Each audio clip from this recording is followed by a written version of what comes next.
आज है 11 फरवरी बुधवार का दिन। हरकारा के इस ऑडियो अंक में आपका स्वागत है। हरकारा लेकर आया है आज के न्यूज़लेटर का पॉडकास्ट जिसे आपके लिए तैयार किया है निधीश त्यागी के साथ राजेश चतुर्वेदी, गौरव नौरियाल और फलक अफशान ने। जिन खबरों का जिक्र हम यहाँ कर रहे हैं उनके लिंक्स और विस्तृत जानकारी मूल न्यूज़लेटर में है। हरकारा यानी हिंदी भाषियों के लिए क्यूरेटेड न्यूज़लेटर। ज़रूरी खबरें और विश्लेषण, शोर कम, रोशनी ज़्यादा। आज की सबसे बड़ी खबर संसद से है जहां विपक्ष के नेता राहुल गांधी ने भारत अमेरिका व्यापार समझौते को लेकर मोदी सरकार पर अब तक का सबसे तीखा हमला बोला है। उन्होंने आरोप लगाया है कि सरकार ने भारत माता का सौदा कर लिया है और देश की ऊर्जा सुरक्षा गिरवी रख दी है। वहीं दूसरी ओर इसी विवाद के बीच केंद्रीय मंत्री हरदीप सिंह पुरी ने माना है कि वो यौन अपराधी जेफरी एप्स्टीन से मिले थे। इसके अलावा हम बात करेंगे इंदौर के एक स्कूल की जहां धर्म के आधार पर बच्चों को अलग अलग सेक्शन में बैठाने का गंभीर मामला सामने आया है। पश्चिम बंगाल के चाय बागान में भूख से मजदूर की मौत और 12 फरवरी को होने वाले भारत बंद पर भी हमारी नजर रहेगी। चलिए शुरू करते हैं विस्तार से। लोकसभा में विपक्ष के नेता राहुल गांधी ने बुधवार को बजट सत्र के दौरान सरकार पर तीखा हमला बोला। उन्होंने दावा किया कि हाल ही में हुए भारत अमेरिका व्यापार समझौते ने भारतीयों के भविष्य को वाशिंगटन के सामने गिरवी रख दिया है। राहुल गांधी ने कहा कि इस समझौते के तहत हमारी ऊर्जा सुरक्षा अमेरिका को सौंप दी गई है और यह पूरी तरह से आत्मसमर्पण है। उन्होंने आरोप लगाया कि सरकार ने मशीनीकृत अमेरिकी फर्मों के लिए दरवाजे खोल दिए हैं जिससे हमारे गरीब किसानों के कुचलने का रास्ता साफ हो गया है। द टेलीग्राफ ब्यूरो की रिपोर्ट के अनुसार राहुल ने कहा कि कोई भी भारतीय प्रधानमंत्री यहां तक कि नरेंद्र मोदी भी इस समझौते पर हस्ताक्षर करने के लिए तब तक सहमत नहीं होते जब तक कि उनका गला न घोटा गया हो या वे भारी दबाव में न हो। राहुल गांधी ने आरोप लगाया कि प्रधानमंत्री ने 140 करोड़ भारतीयों के भविष्य का समर्पण कर दिया है क्योंकि वे भाजपा के वित्तीय ढांचे की रक्षा करना चाहते थे। कांग्रेस नेता ने इस व्यापार समझौते को अमेरिकी न्याय विभाग द्वारा जारी की गई जेफरी एप्स्टीन फाइलों के खुलासों से जोड़ने की कोशिश की। उन्होंने डेटा संप्रभुता का मुद्दा उठाते हुए कहा कि अगर हम ट्रंप के साथ बातचीत कर रहे होते तो हम कहते कि भारतीय डेटा सबसे महत्वपूर्ण संपत्ति है। उन्होंने कहा कि सरकार ने डेटा और डिजिटल व्यापार के नियमों पर हथियार डाल दिए हैं और डेटा को स्थानीय स्तर पर रखने की कोई शर्त नहीं रखी गई है। राहुल गांधी द्वारा संसद में जेफरी एप्स्टीन फाइलों का जिक्र करने और हरदीप सिंह पुरी का नाम लेने के बाद केंद्रीय मंत्री ने अपनी सफाई पेश की है। द इकोनॉमिक टाइम्स और अन्य मीडिया रिपोर्ट्स के मुताबिक राहुल गांधी ने सवाल उठाया था कि हरदीप पुरी जानते हैं कि अनिल अंबानी का परिचय एप्स्टीन से किसने कराया था। इस आरोप के बाद हरदीप सिंह पुरी ने एक प्रेस कॉन्फ्रेंस की और यह स्वीकार किया कि वो यौन अपराधी जेफरी एप्स्टीन से 3 या 4 बार मिले थे। हालांकि पुरी ने स्पष्ट किया कि यह बातचीत पूरी तरह से प्रोफेशनल थी जो इंडिपेंडेंट कमीशन ऑन मल्टीलेटरलिज्म और दूसरे अंतर्राष्ट्रीय कामों से जुड़ी थी। उन्होंने एप्स्टीन के आपराधिक मामलों से अपना कोई भी संबंध होने के आरोपों को बेबुनियाद बताया। पुरी ने कहा कि जब मैंने मई 2009 से न्यूयॉर्क में संयुक्त राष्ट्र में भारत के राजदूत के रूप में कार्यभार संभाला था तब से लेकर 2017 में मंत्री बनने तक की अवधि के 30 लाख ईमेल जारी किए गए हैं। इस दौरान केवल 3 या 4 बैठकों का ही जिक्र मिलता है। उन्होंने जोर देकर कहा कि उनकी मुलाकातें केवल पेशेवर कारणों से थीं। प्रख्यात अर्थशास्त्री जयंती घोष ने द वायर में अपने लेख में भारत अमेरिका व्यापार समझौते को एकतरफा और विनाशकारी बताया है। उनका सवाल है कि भारत को अमेरिका के साथ व्यापार समझौते की घोषणा करने की इतनी जल्दबाजी क्यों थी जबकि अमेरिका के अन्य साझेदार अभी ट्रंप के शुल्कों पर वहां की कोर्ट के फैसले का इंतजार कर रहे हैं। घोष के अनुसार आधिकारिक प्रेस विज्ञप्ति में दावा किया गया है कि भारत ने $30 ट्रिलियन के अमेरिकी बाजार तक पहुंच बनाई है जो पूरी तरह भ्रामक है। वास्तव में तरजीही पहुंच केवल $10 बिलियन के भारतीय निर्यात के लिए है। कपड़ा, चमड़ा और मशीनरी जैसे क्षेत्रों में भारत को अभी भी 18% टैरिफ का सामना करना पड़ेगा जिससे वियतनाम और मलेशिया के मुकाबले भारत की प्रतिस्पर्धा खत्म हो जाएगी। सबसे चिंताजनक बात यह है कि भारत ने अमेरिकी कृषि उत्पादों जैसे ज्वार, सोयाबीन तेल और फलों पर टैरिफ कम या खत्म कर दिया है। इससे राजस्थान, महाराष्ट्र और कर्नाटक के किसानों पर बुरा असर पड़ेगा। घोष का कहना है कि यह समझौता भारत के लिए आर्थिक रूप से तबाही ला सकता है और यह सवाल उठता है कि क्या यह किसी उद्योगपति को बचाने के लिए किया गया है। भारत और अमेरिका के बीच हुए नए व्यापार समझौते का असर भारतीय बाजारों पर दिखने लगा है। रॉयटर्स और द टेलीग्राफ की रिपोर्ट के मुताबिक नई दिल्ली द्वारा अमेरिकी सोया तेल और मक्का आधारित जानवरों के चारे के शुल्क मुक्त आयात की अनुमति देने के बाद बुधवार को भारतीय बाजारों में मक्का और सोयाबीन की कीमतों में तत्काल गिरावट दर्ज की गई। सोयाबीन की कीमतों में 10% और मक्का की कीमतों में 4% की गिरावट आई है। मक्का की कीमतें सरकार के समर्थन मूल्य से काफ़ी नीचे लुढ़क गई हैं। किसान नेता राकेश टिकैत ने कहा कि सरकार ने यह समझौता करने से पहले किसानों से कोई चर्चा नहीं की और उन्हें अंधेरे में रखा गया। इसका असर कश्मीर और हिमाचल प्रदेश की 10,000 करोड़ रुपए की सेब अर्थव्यवस्था पर भी पड़ने वाला है। सोपोर फ्रूट मंडी के अध्यक्ष का कहना है कि हम अमेरिकी उत्पादकों का मुकाबला नहीं कर सकते क्योंकि उन्हें वहां भारी सब्सिडी मिलती है। हिमाचल प्रदेश के सेब उत्पादकों ने 12 फरवरी को बंद का आह्वान किया है। किसानों का कहना है कि अमेरिकी कृषि उत्पादों के लिए दरवाज़ा खोलना उनकी आजीविका खत्म कर देगा। लद्दाख के जलवायु कार्यकर्ता सोनम वांगचुक की हिरासत को लेकर सुप्रीम कोर्ट में अहम सुनवाई हुई। द हिंदू की रिपोर्ट के अनुसार केंद्र सरकार ने अदालत से कहा कि वांगचुक पूरी तरह स्वस्थ हैं और उन्हें स्वास्थ्य आधार पर रिहा नहीं किया जा सकता। सॉलिसिटर जनरल तुषार मेहता ने बताया कि हिरासत के दौरान वांगचुक की 24 बार मेडिकल जांच की गई है और उन्हें पाचन संबंधी कुछ समस्याएं थीं जिनका इलाज चल रहा है। सुनवाई के दौरान एक दिलचस्प बहस तब हुई जब अतिरिक्त सॉलिसिटर जनरल ने वांगचुक को हिंसक विरोध प्रदर्शनों का मुख्य उकसाने वाला करार दिया। उन्होंने दलील दी कि वांगचुक ने युवाओं को उकसाने के लिए नेपाल और अरब स्प्रिंग जैसे हिंसक आंदोलनों का उदाहरण दिया था। इस पर सुप्रीम कोर्ट की पीठ ने सवाल उठाया कि वांगचुक ने ऐसा कहाँ कहा है। जजों ने टिप्पणी की कि अगर कोई यह चिंता जताता है कि हिंसक तरीका सही नहीं है तो सरकार इसका गलत अर्थ निकाल रही है।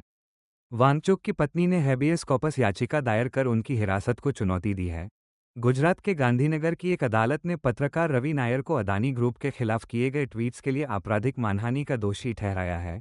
द हिंदू की रिपोर्ट के मुताबिक अदालत ने नायर को 1 साल की कैद और जुर्माने की सजा सुनाई है। यह मामला अदानी एंटरप्राइजेज लिमिटेड द्वारा दायर किया गया था। कंपनी ने आरोप लगाया था कि रवि नायर ने कई ऐसे ट्वीट प्रकाशित किए जिनमें झूठे और अपमानजनक बयान थे। कंपनी का तर्क था कि इन ट्वीट्स का उद्देश्य जनता और निवेशकों की नज़रों में कंपनी और अदानी समूह की प्रतिष्ठा को नुकसान पहुंचाना था। अदालत ने माना कि अदानी एंटरप्राइजेज ने अपना मामला सफलतापूर्वक साबित कर दिया है और नायर के ट्वीट जानबूझकर कंपनी की विश्वसनीयता कम करने के लिए डिज़ाइन किए गए थे। बचाव पक्ष की यह दलील खारिज कर दी गई कि यह पत्रकारिता के तहत वैध आलोचना थी। फैसले के तुरंत बाद रवि नायर की ओर से कोई प्रतिक्रिया सामने नहीं आई है। ओडिशा के केंद्रपाड़ा जिले में जातिगत भेदभाव का एक शर्मनाक मामला सामने आया है। इंडियन एक्सप्रेस की रिपोर्ट के अनुसार एक आंगनबाड़ी केंद्र में दलित महिला को रसोइया नियुक्त किए जाने के विरोध में ग्रामीणों ने अपने बच्चों को भेजना बंद कर दिया है। पिछले 3 महीनों से यहां उपस्थिति लगभग शून्य है। आंगनबाड़ी कार्यकर्ता ने बताया कि गांव के लोग इस नियुक्ति से नाराज हैं। केंद्र में 22 छोटे बच्चे और 20 बड़े बच्चे पंजीकृत हैं जिन्हें पौष्टिक आहार मिलता है, लेकिन माता पिता न तो बच्चों को भेज रहे हैं और न ही राशन ले रहे हैं। यहां तक कि एक स्तनपान कराने वाली मां ने भी राशन लेने से मना कर दिया है।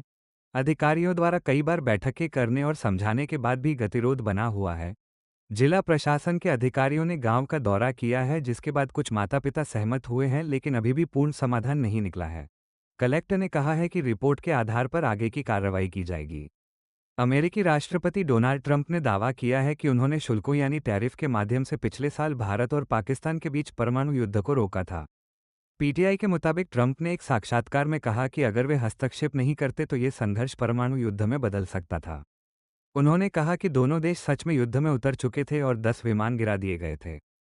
ट्रंप ने कहा कि मैंने उनसे कहा कि अगर आप इस युद्ध को नहीं सुलझाते हैं तो मैं आप पर टैरिफ लगाऊंगा क्योंकि मैं लोगों को मरते हुए नहीं देखना चाहता। ट्रंप ने यह भी दावा किया कि पाकिस्तान के प्रधानमंत्री ने माना था कि ट्रंप ने 1 करोड़ लोगों की जान बचाई है। हालांकि भारत ने लगातार किसी भी तीसरे पक्ष के हस्तक्षेप से इनकार किया है। ट्रंप पिछले साल 10 मई से अब तक 80 से अधिक बार इस घटना का श्रेय ले चुके हैं। असम के मुख्यमंत्री हिमंता बिस्वा शर्मा का एक विवादित वीडियो सोशल मीडिया पर पोस्ट करने के बाद मचे बवाल पर भाजपा बैकफुट पर है। इंडियन एक्सप्रेस की रिपोर्ट के अनुसार असम भाजपा ने उस वीडियो को डिलीट कर दिया है और सोशल मीडिया टीम के एक सदस्य को हटा दिया है। इस वीडियो में सीएम शर्मा को 2 लोगों की तस्वीर पर राइफल तानते हुए दिखाया गया था, जिनमें से एक कांग्रेस सांसद गौरव गोगोई जैसा दिख रहा था। वीडियो के बैकग्राउंड में बांग्लादेशियों पर कोई रहम नहीं जैसे नारे लिखे थे। भाजपा नेताओं ने सफाई दी है कि पार्टी का इरादा किसी समुदाय विशेष को निशाना बनाना नहीं था। मुख्यमंत्री हिमंता बिस्वा शर्मा ने दावा किया कि उन्हें इस वीडियो की जानकारी नहीं थी और उन्होंने इस पर एफआईआर दर्ज करवाई है। उन्होंने कहा कि हम असमिया मुसलमानों के खिलाफ नहीं हैं बल्कि अवैध बांग्लादेशी प्रवासियों के खिलाफ हैं। केंद्र सरकार की श्रम नीतियों और भारत अमेरिका व्यापार समझौते के विरोध में केंद्रीय ट्रेड यूनियनों और किसान संगठनों ने 12 फरवरी को भारत बंद का आह्वान किया है। द हिंदू की रिपोर्ट के मुताबिक इस हड़ताल का असर देश के 600 जिलों में देखने को मिल सकता है। ट्रेड यूनियन एटक के अनुसार इस बार हड़ताल में 30 करोड़ से अधिक श्रमिकों के शामिल होने की उम्मीद है। उनकी प्रमुख मांगों में 4 लेबर कोड को रद्द करना, मनरेगा का बजट बढ़ाना और पुरानी पेंशन योजना की बहाली शामिल है। ओडिशा और असम में पूर्ण बंद रहने की संभावना है, जबकि पश्चिम बंगाल और केरल में भी व्यापक असर दिख सकता है। बैंक यूनियनों के समर्थन के कारण बैंकिंग सेवाएं प्रभावित हो सकती हैं। हालांकि अस्पताल, एम्बुलेंस और अन्य आवश्यक सेवाएं इस हड़ताल से मुक्त रहेंगी। द वाया की रिपोर्ट के मुताबिक पश्चिम बंगाल के अलीपुरद्वार जिले के गरगांडा चाय बागान में एक मजदूर गुंजन नायक की मौत ने वहां के हालात की पोल खोल दी है। उनकी पत्नी का कहना है कि वे कई महीनों से भूख और बीमारी से जूझ रहे थे, क्योंकि उन्हें 4 महीने से वेतन नहीं मिला था। परिवार केवल सरकारी राशन पर निर्भर था और बाद में दिन में सिर्फ एक बार उबला चावल और नमक खाकर गुजारा कर रहा था। एक सर्वे में पाया गया है कि वहां के 38% मजदूर कुपोषित हैं। डॉक्टरों ने गरगांडा को भुखमरी का स्थल बताया है। चाय बागान का प्रबंधन मेरिको एग्रो इंडस्ट्रीज के पास है, जिस पर आरोप है कि वो मजदूरों का पीएफ काट रही है लेकिन जमा नहीं कर रही। कंपनी ने आर्थिक संकट का हवाला दिया है, जबकि वित्तीय रिकॉर्ड बताते हैं कि कंपनी का मुनाफा 70% बढ़ा है। वेतन न मिलने के कारण कई बच्चों को स्कूल छोड़ना पड़ रहा है। मध्य प्रदेश के इंदौर के एक स्कूल पर धार्मिक आधार पर छात्रों को अलग रखने और इस्लामोफोबिया के आरोप लगे हैं। मकतूब मीडिया की रिपोर्ट के मुताबिक इंटरनेशनल स्कूल ऑफ बॉम्बे ने मुस्लिम छात्रों के लिए अलग और हिंदू छात्रों के लिए अलग वार्षिक समारोह आयोजित किए। आरोप है कि छात्रों को धर्म के आधार पर अलग अलग सेक्शन में रखा गया है और मुस्लिम छात्रों का सेक्शन एम नाम से बनाया गया है। अभिभावकों का कहना है कि मुस्लिम छात्रों को देशभक्ति गीतों पर प्रस्तुति देने की अनुमति नहीं दी गई। स्कूल की एक शिक्षिका ने पुष्टि की कि वो मुस्लिम छात्रों के सेक्शन को संभालती हैं। स्कूल प्रशासन ने आरोपों से इनकार किया है, लेकिन अलग अलग वार्षिक समारोह होने की बात सही पाई गई है। अभिभावकों का ये भी आरोप है कि मुस्लिम छात्रों के नाम स्कोरकार्ड पर भी अलग तरह से लिखे जाते हैं। झारखंड की राजनीति में बदलाव देखा जा रहा है, जहां मुख्यमंत्री हेमंत सोरेन और उनकी पार्टी जेएमएम अब ओबीसी और शहरी वोट बैंक को साधने की कोशिश कर रही है। आउटलुक की रिपोर्ट के अनुसार हाल ही में आरएसएस प्रमुख मोहन भागवत के बयान की आदिवासी भी हिंदू हैं पर सोरेन की चुप्पी ने सवाल खड़े किए हैं। पहले जेएमएम ऐसे बयानों का कड़ा विरोध करती थी। राजनीतिक विश्लेषकों का मानना है कि जेल से रिहाई के बाद सोरेन का रुख नर्म हुआ है और वे सॉफ्ट हिंदुत्व की ओर बढ़ रहे हैं। कई ओबीसी नेताओं के पार्टी में शामिल होने से यह संकेत मिलता है कि जेएमएम अब केवल आदिवासी वोट तक सीमित नहीं रहना चाहती। सरना धर्म कोड के मुद्दे पर भी पार्टी की रणनीति बदलती नजर आ रही है। द ऑब्जर्वर पोस्ट की रिपोर्ट के मुताबिक मनमाड काकीनाडा शिरडी एक्सप्रेस में सफर कर रहे एक मुस्लिम युवक मोहम्मद इमरान के साथ भीड़ द्वारा मारपीट का मामला सामने आया है। इमरान का आरोप है कि उनकी धार्मिक पहचान की वजह से ट्रेन में करीब 20 लोगों के समूह ने उन्हें निशाना बनाया। इमरान के अनुसार हमलावरों ने उनकी दाढ़ी खींची और टोपी फेंक दी। यह विवाद तब शुरू हुआ जब इमरान ने बिना टिकट यात्री को पीट रहे रेलवे स्टाफ को रोकने की कोशिश की। इमरान का कहना है कि उन्होंने टीटीई और पुलिस से मदद मांगी, लेकिन किसी ने उनकी सहायता नहीं की। ये घटना धार्मिक नफरत के बढ़ते मामलों की ओर इशारा करती है। आज के लिए इतना ही। हमें बताइए अपनी प्रतिक्रिया, सुझाव और टिप्पणी। मिलेंगे हरकारा के अगले अंक के साथ। हरकारा सबस्टैक पर तो है ही, आप यहाँ भी पा सकते हैं हरकारा।